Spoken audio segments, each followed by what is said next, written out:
Hi, I'm Jennet Ingle, the 5 Minute Reedmaker. If you're watching this on YouTube, would you go ahead and click subscribe? And then after the subscribe button, you'll see a little bell pop up next to it, and that's the notify button.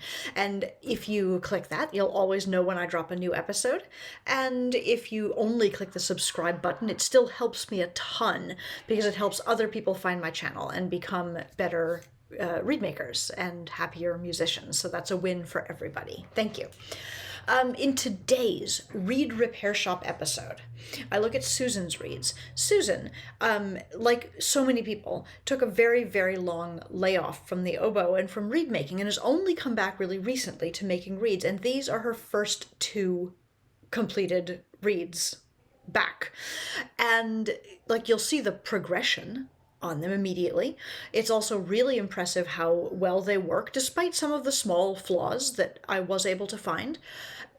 But I was able to improve them, or at least I hope that Susan will think so when she gets them back. So if you are hesitating to send in reeds for a reed repair shop because your reeds are okay, your reeds are not as bad as some of the other ones that you've seen me work on here, it's fine. You're welcome to send reeds in whatever stage your reeds are at, and I will be happy to see if it's possible to improve them. Let's enjoy the episode. Hi, Susan. Thank you so much for sending these reeds. I'm actually really excited to look at them because they're very interesting to me. Thing one is that they're very different from each other, and the problems that this one... Okay, I'll start again. I love these reeds. This reed looks in many ways so different from the reeds I make and feels in my mouth as I crow it like a reed that I'm not going to like. And then when I go to play it, I love it. So I would actually really like to sort of dig in and analyze what's going on here without doing very much. But first, I think I want to deal with this one, which has a number of very visible things that we can fix and address, and see if spending some time looking at the problems with this reed, which are not problems with this reed, might give us some insight into what, if anything, could be done to improve this one, which I actually really, really like. So I'm looking at this reed, and as I crow it, I actually do hear a crow, which I like. The beep that I initially got seems very up, very bright. It's almost chirpy. I do hear a little bit of a chirp in there, but the reed does have a crow. And when I play it,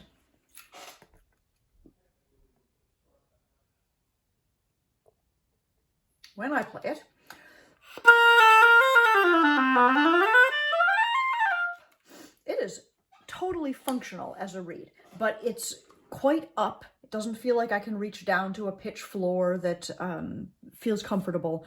It doesn't have depth, but it absolutely functions as a reed. So congratulations on making this reed function. Can we talk about some of the things that are sort of objectively amiss with it? And then see where we go from there.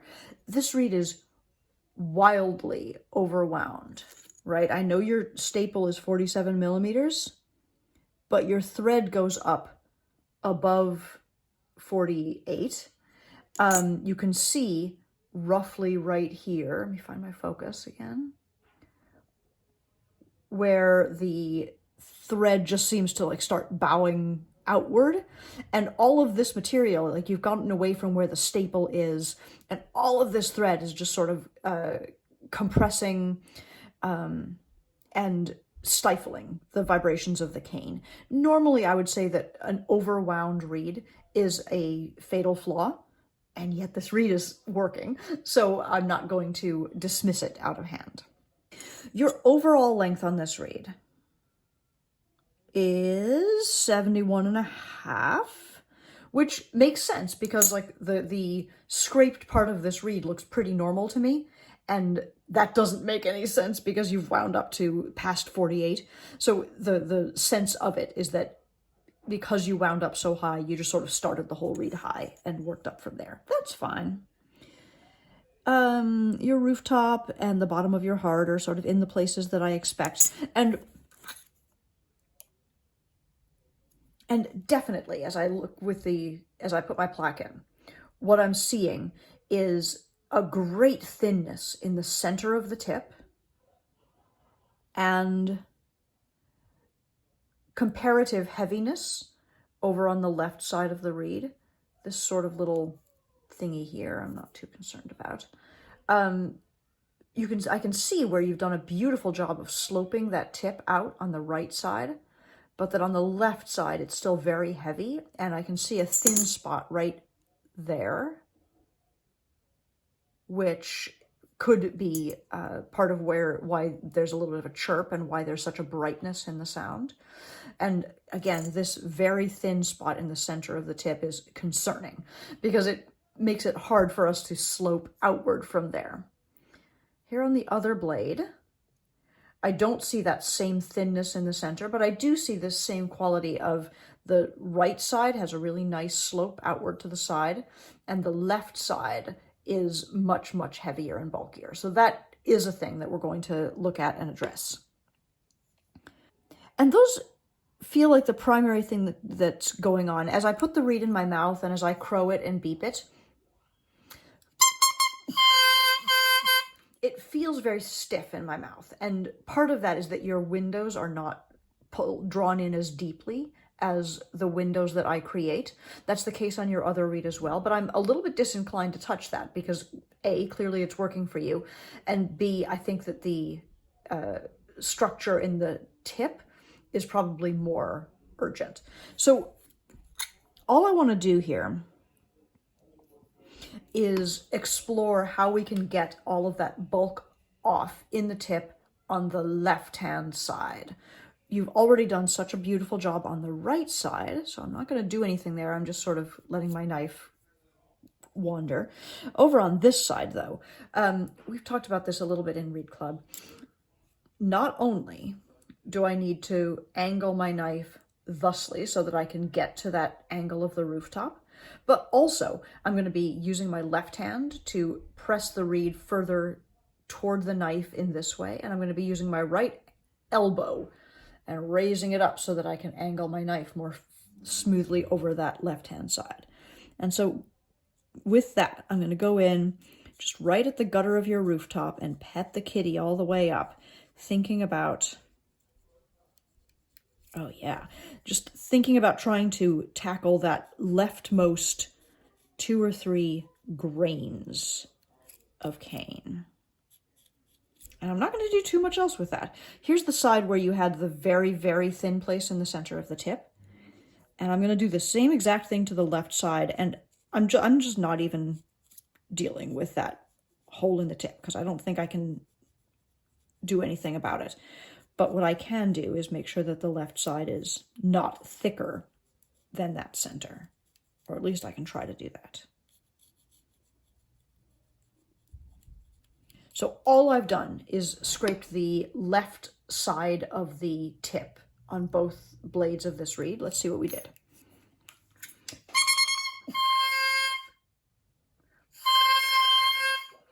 So I don't have as vibrant a crow as I did, but the crow does seem purer, less edgy, less bright, so I like that. And now I'm going to pop that on the oboe.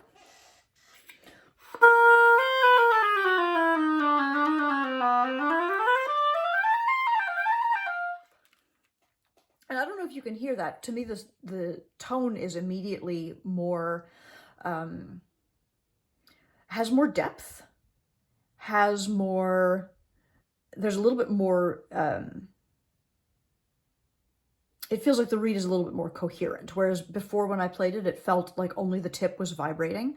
Now I feel like I'm vibrating more of the reed. Now, it does have some resistance in it, and I feel like we could get more depth if we dare to scrape the heart a little bit. And again, I am being delicate with this reed because it already has the normally fatal flaw of being overwound.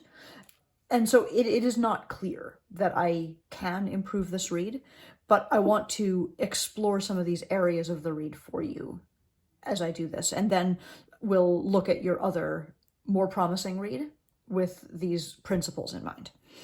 So we have a vibrating tip, and now I want to see if I can just get a little bit more of the low vibrations back in the crow so that we can have more depth of sound, more flexibility in the reed. And I'm going to do that in the heart, just very gently scraping across the heart. You've got some gouginess and notchiness going on in there. It doesn't really bother me that much. And I'm taking off just the tiniest amounts, just sort of ghosting across the heart on this side and over here on the other side. It looks like a lot of cane, but these are really thin little curls of cane in comparison to any sort of like really construction work that I might be doing. And now we have a depth in the crow. It's much easier to access that low vibration. And when I put this on the oboe,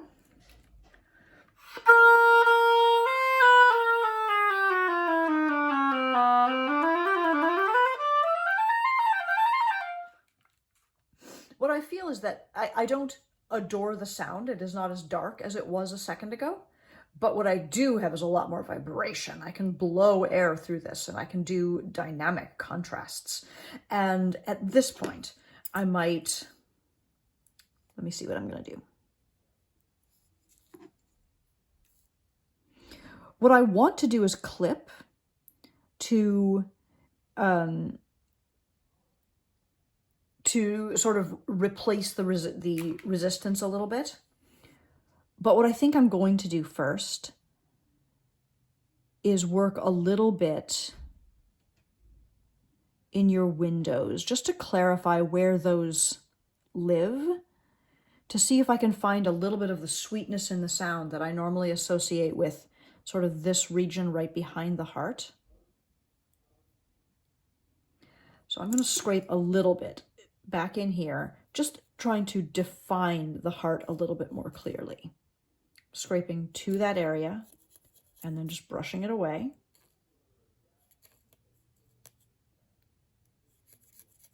Because I don't necessarily think there's anything you've done wrong. I'm just looking for getting a slightly improved functionality in this reed.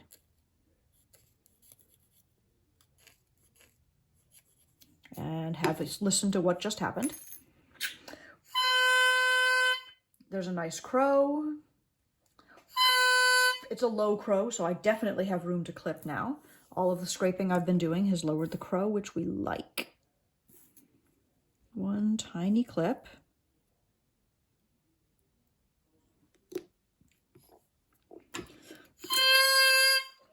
Brought the crow back up.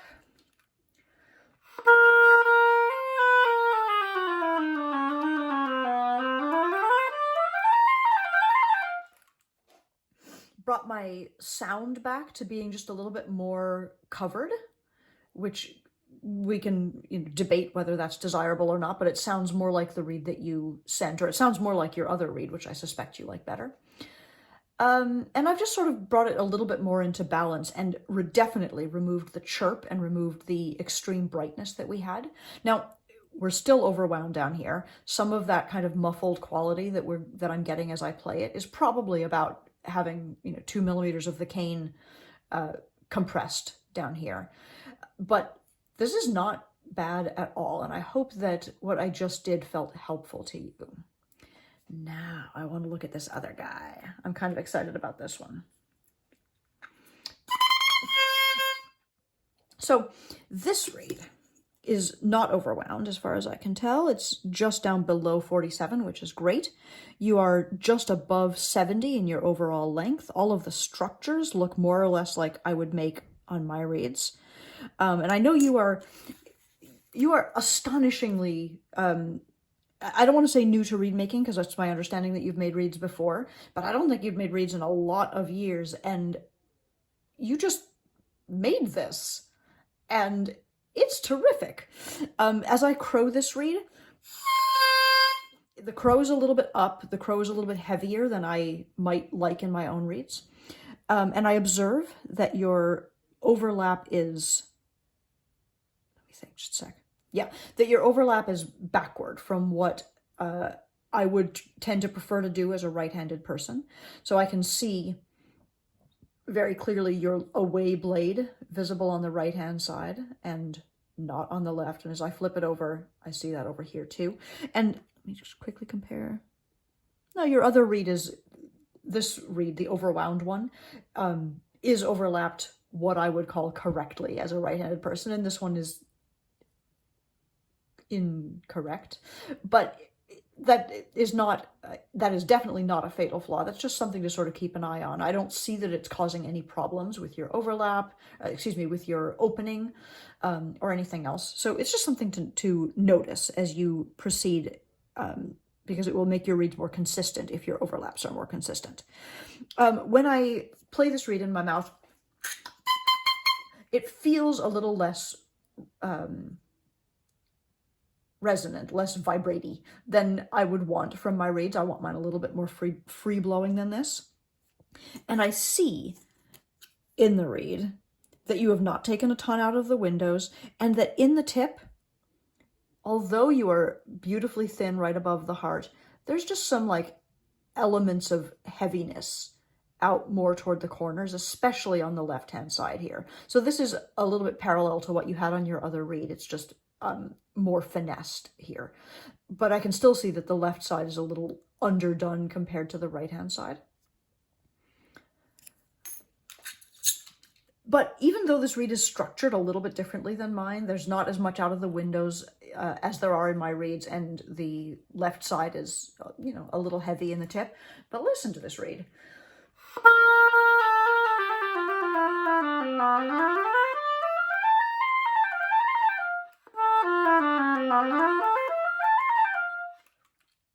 I actually really love it.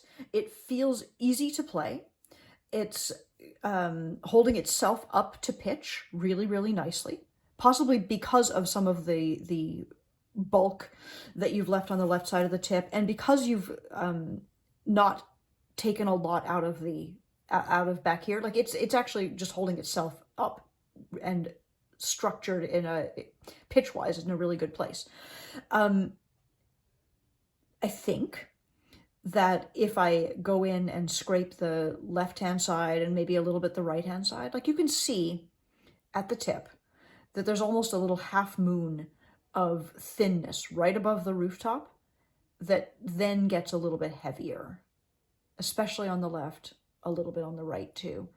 And if I do that, if I go ahead in and take that and try to thin out this area that is north of the thin place, I think that the response will get a little easier, that the depth of sound might get a little, sorry, not depth of sound, the response should be easier, and the amount of vibration that exists in this reed might become greater. Like we can get more vibrancy, we can get more contrast in it, because it's a little bit stifled right now. And yet I'm hesitant because I really like the way this reed feels and plays and sounds. So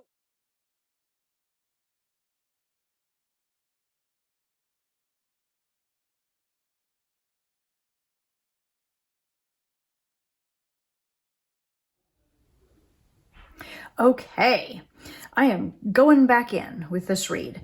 As a reminder, here's the crow. It's got nice octaves, but it's a little bit high. And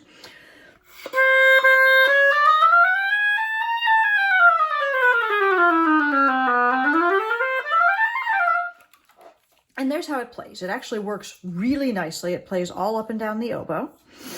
But we had hypothesized that there was some additional bulk that was unnecessary in the left-hand side of the tip, and we wanted to find out what happens if we open up the windows a little bit more. So that's exactly what I'm going to do here. Going into the left side of the tip, angling my knife pretty strongly over and really leaning into that left-hand side. Looking at making sure that the thin spot immediately above the heart is just a part of the slope. up to the tip. And I'll just sort of ever so gently do the same thing on the far right-hand side. And the other blade, same thing.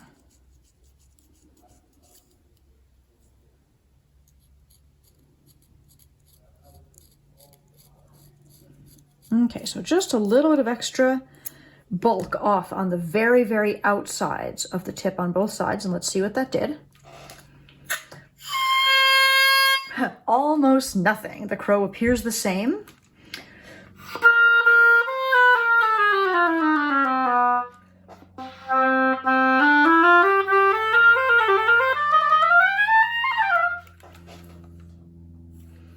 Okay, well that was exciting because it gave us effectively 0 result. But I am still curious as to what happens if we do a little bit of smoothing in the heart and especially a little bit of opening up of the windows behind the heart. And let's see if we can find that sort of deeper quality of sound in there. I'm going in the heart on this side all the way to the left and just sort of ghosting over it. I don't talk about scraping the heart. I just talk about polishing it or smoothing it a little bit. And I don't know if you can hear it, but immediately that crow became a little bit easier. I think there's a little bit more depth to it. It's a little bit more pure, and I'll play what I have.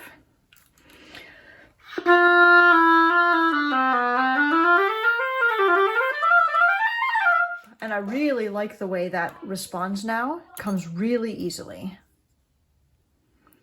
And now to our question about the windows. What you've done, ruler, what you've done here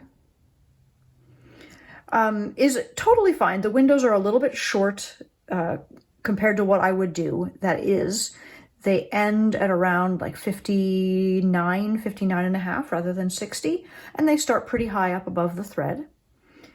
And on the other side, I do see a little bit of damage at the far right-hand side, where you can see that your scrape, looking for focus, has gone over the rail of the side just a little bit. And that's definitely something to watch out for. It can cause leaks.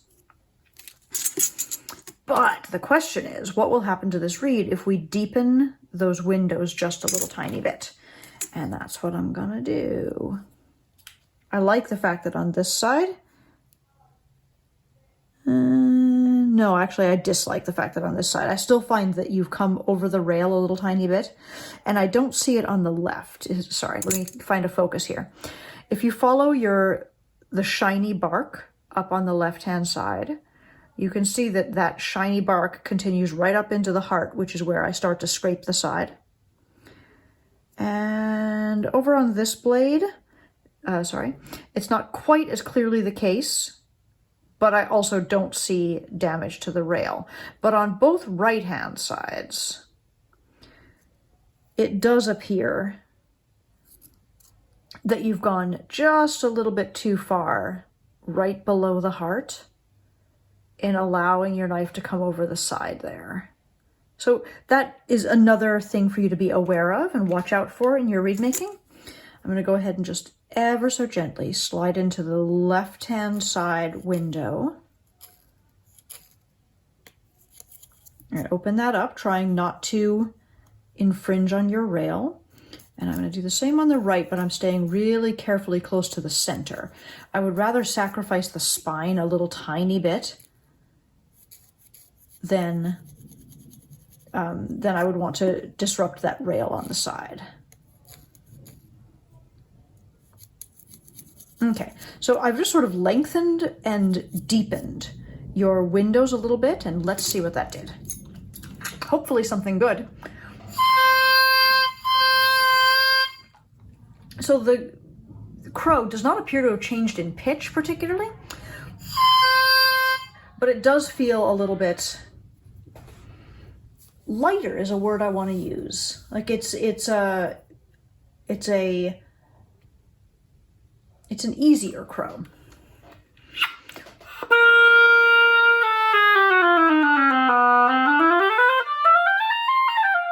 And what I feel in this read now is quite a lot of fluidity that wasn't really there before. It had stability that I liked very much, and it had a good core to the sound, and I don't think we've lost that, but I am finding it easier to maneuver on this read now. And that's partly the work that we did in the heart, and partly the work that we did in the windows, just opening the thing up and giving us a little bit more resonance. So I hope that that feels helpful. This is a really nice read that I'm really happy with. And my discussion around the backwards overlap, around the scraping over the rail on the side, around maybe a little bit of asymmetry in the tip, like those are things that I noticed, and they are things to keep in mind because, we don't want to damage the rails. We don't want to be asymmetrical, but really this is a lovely read and you should be really proud of it. And so I hope that this was really helpful. So interesting, right? The reads were terrific and they got better. If you enjoyed watching this Reed Repair Shop video, if you are interested in having a Reed Repair Shop video of your own and having me look at your reeds and maybe fix them and maybe at least analyze them, you can find out information about that on my website, jennetingle.com, which is also where you could order reeds or cane or my book, The Happiest Musician, How to Thrive in Your Creative Career. Or reach out to me with a question or something that I could address for you in a future 5-Minute Reedmaker episode. Thank you so much for watching. Have a great day.